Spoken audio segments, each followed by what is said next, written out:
5 ways that SEOs should be using log files with Gerry White. The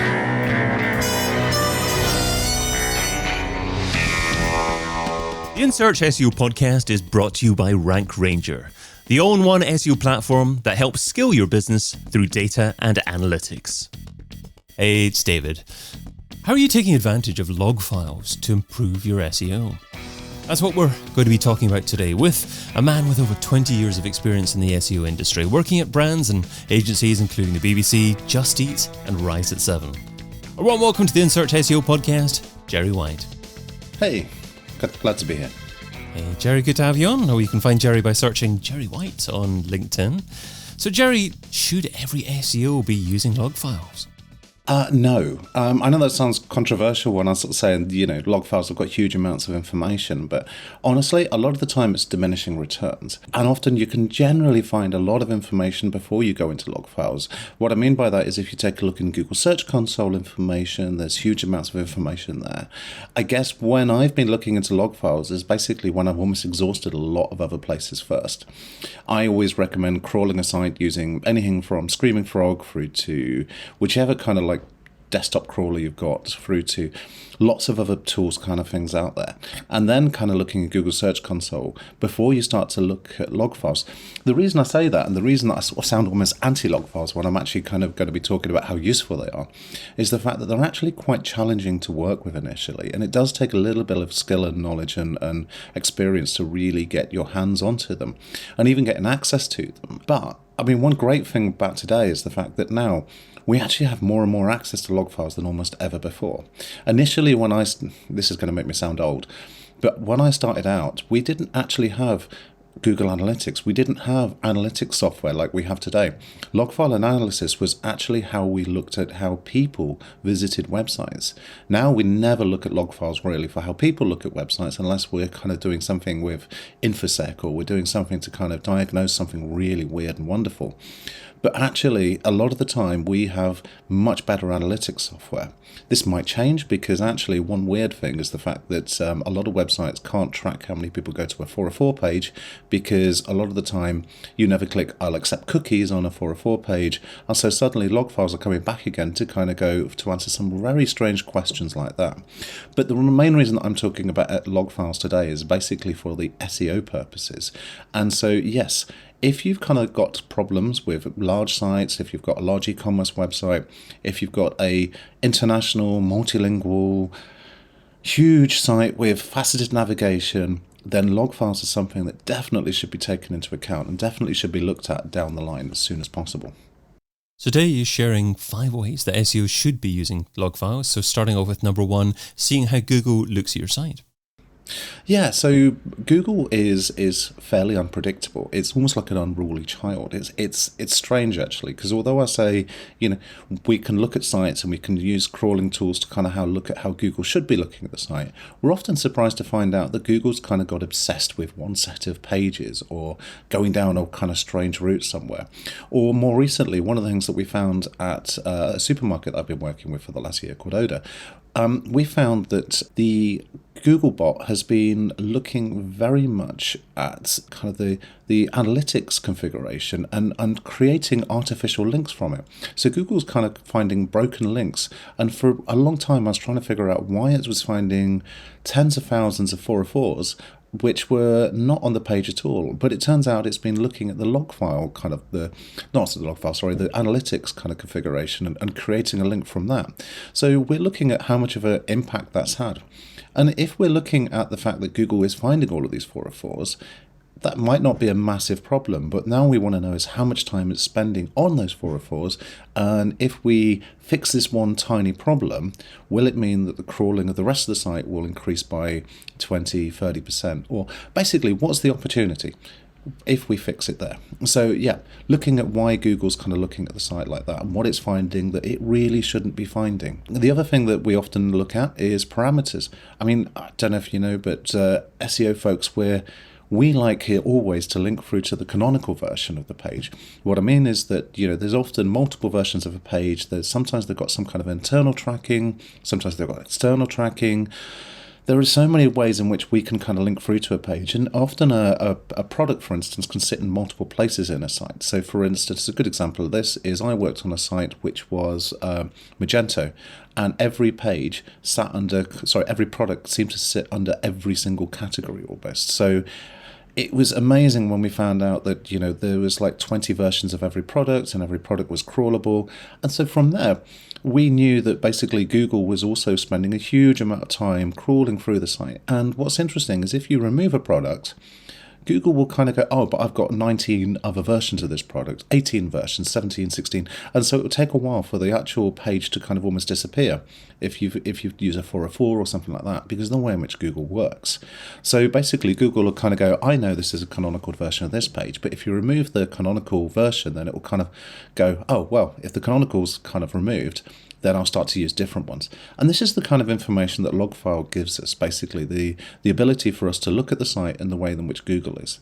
And it also allows us to kind of look at things like status codes. A great example of this one is there's status codes which says, I have not been modified. And for the life of me right now, I can't think what it is. I should have written this down before this podcast. But basically, the I've not been modified actually massively improves the crawling rate of a website. And when I find out that, this was something which Google was respecting, it meant what I can do was kind of go, okay, all of the images, all of the products, all of these bits and pieces that don't get modified very regularly, if we can use a not modified, and we can improve the speed at which Google's crawling, the effectiveness, and reduce the load on the server, we can then significantly improve the way in which Google is finding all of the different products. And I don't know.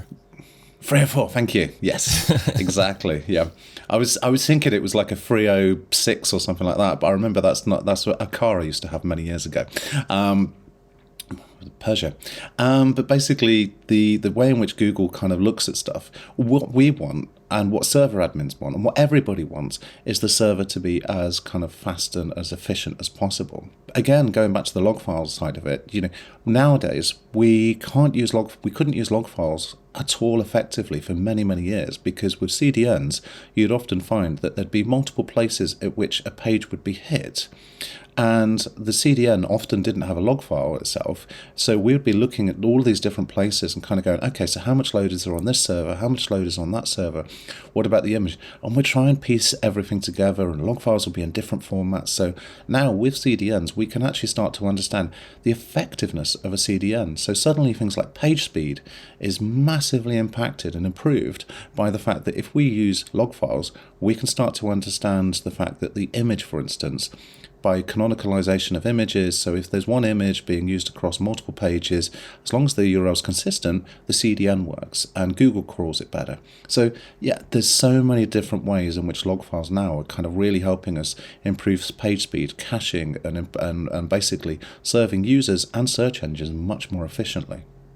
I'm reviewing your 5 points here that you were going to share, and there are different elements of them that you've shared already. You remind me of someone that I can just ask one question to, and they give me a 15-minute podcast episode just like that without asking any further questions.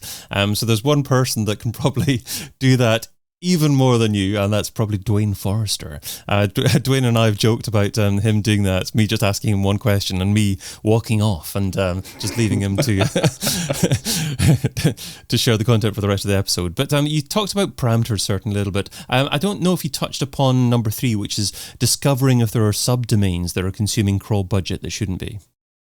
So this actually goes back to Just Eat. At one point, we discovered that for the actual website was replicated on multiple different subdomains, and all of these were crawlable. Now, interestingly, these had no visibility according to tools like Systrix or SEMrush or whoever. And the reason that they didn't was because it was all canonicalized back again. So when we found out that although these duplicates were out there, Google was spending something like 60 to 70% of its budget crawling these subdomains. And because of the way in which these weren't cached in the same way, because of the CDNs and other technology, this was actually really creating a lot of server load. So it was something which was fascinating for us, because we were kind of going, okay, well, we were just ignoring this as a problem that needs to be fixed up sometime in the very future. Because we knew about the problem, we knew there was a kind of issue, and I'd kind of spoken about it, but I'd deprioritized it until we started looking at the log files and went, wow, actually Google's really spending a lot of energy, time and resources source here? How much server load is it creating? How much of an impact was it? And we couldn't actually understand how much of a server load it was because of the way in which the server was kind of not able to interpret the different different kind of like sources. So it was fascinating that then when we got the log files, we could actually go, oh, well, actually, if we improve this, we improve the reliability of the website by a considerable amount. So yeah, we knew about the subdomains. We just didn't know how much of a problem it was until we started looking into the log files. And then suddenly it was like, oh, wow, this needs to be fixed up like ASAP. And it was one of those things that we knew how to fix it up. It was just prioritization. It was down the bottom of the queue, number 22, and then it was bumped up to number 2. And you touched upon canonicalization, but you also say that specifically JavaScript and CSS files can be an issue. So why is that? So one of the things that we often do is we break the cache by adding a parameter to the CSS file. The reason that we do this is what happens if you use a CDN or something similar is the fact that whenever you update the CSS and you're updating something, you're creating new pages or something, then the problem there is the fact that you have a CSS file which is cached and new pages won't be able to use it. And we have long cache times on all of these different JavaScript and CSS files. So within the page, as soon as we add something which needs the JavaScript or the CSS to be updated, you just change the parameter within it slightly. And so basically from there, what we had to make sure was all of the different servers were using the same parameters version going forwards. And that was something where if you're working across multiple different teams, multiple different websites in effect, that, you know, this one, basically the one bit of JavaScript that powered the entire thing, we always made sure it was the right version. And log files was one way that we kind of made sure that all of the different pages were consistently hitting the right JavaScript version, because maybe we had to update an API key or something similar. There were so many different ways in which we had to do it. And this was something which was a massive task for the developers. So one of the things that we were looking at in the log files was the old one being hit, where it was being hit from, and could we fix it up? And again, we also found that, you know, there's many different ways in which you could write the path to the JavaScript file. So for instance, you know, was it in a subdomain?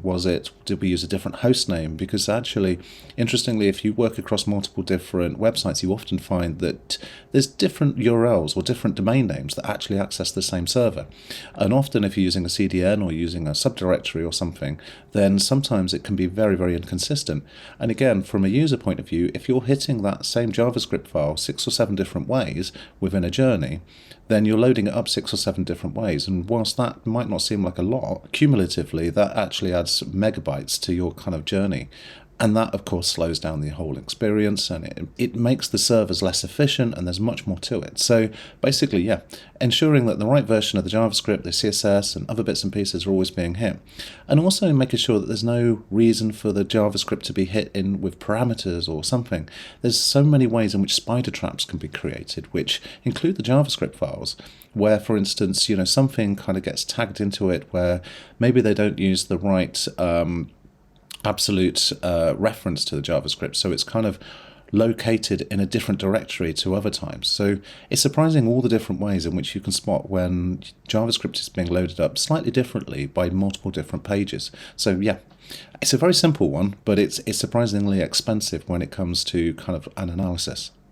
And also ensuring that response codes are being delivered in a manner that you would want. An example of that is 302s sometimes being seen or not being seen by Google that should or shouldn't be. So why would that happen? Well, again, we always visit web pages using the same browser, the same technology, the same kind of experience and everything. I mean, we say that, but I mean, I try to make sure that I use other tools. I use, as everybody does, a Screaming Frog. I try to use all sorts of bits and pieces. But we always pretend that we're kind of like a computer. So we never pretend we're Googlebot. We never pretend that we're all of these different things. So if you look at how Googlebot's accessing a particular file from a different IP address, so a lot of technology like Cloudflare and things, if you pretend you're Googlebot and you try and access it using Screaming Frog, it kind of goes, I know you're not Googlebot, I know you're actually this. And so it treats you differently to how it would treat Googlebot truly. And so often servers are configured to kind of pre-render stuff, to do all sorts of bits and pieces. And it's just making sure that everybody gets the right response code from the server at that point. And it seems like it's kind of quite simple, but actually when you're scaling up across international, when you've got geo redirects in, or somebody's put geo redirects in, Might not be you, might be kind of a different team, somebody. Basically finding out that, if a user or a search engine can't access a particular page because somebody's put in a geo redirect to say that if you visit this website from Spain, then go and load this subdirectory up, so it can't therefore look at like the root versions or the alternative versions. That's why things like response codes being correct is absolutely critical. And it's surprising how often you kind of go through these things and you assume everything is correctly set up, because time and time again, we know how it should be set up. We give this to somebody interprets it, another person implements it, and somebody else kind of goes through it, and then somebody else clicks a button on the CDN which says, oh, we can geo-locate somebody at this particular place. So it's not so much the fact that any one person's done something wrong, it's so much that there's something down the chain, down the route, which has effectively broken it slightly. Let's finish off with the Pareto pickle. So Pareto says that you can get 80% of your results from 20% of your efforts. What's one SEO activity that you would recommend that provides incredible results for modest levels of effort? So my favorite kind of thing at the moment is I have a very basic Google Data Studio dashboard, which allows me to take a look at what I call the low-hanging fruit. Now, everybody hates buzzword bingo, but this is my kind of thing where I kind of look at things which are not quite ranking as well as they should do. So I look at all of the keywords where they're ranking for a particular set of pages or recipes or products or something. So a good example is I'm working across tens of thousands of products at the moment. I look at all the pages which have got high impressions, but they're maybe at position 6 and I can work them up to position 3. And 9 times out of 10 you can do this by just making sure the title tag's improved and the internal linking's improved. And so very simple stuff to find out which of the keywords with the high search volume can be just bumped up a little bit more to increase their click-through. I've been your host, David Bain. You can find Gerry by searching Gerry White on LinkedIn. Gerry, thanks so much for being on the In Search SEO podcast. My pleasure. Thank you for your time. And thank you for listening. Check out all the previous episodes and sign up for a free trial of the Rank Ranger platform over at rankranger.com.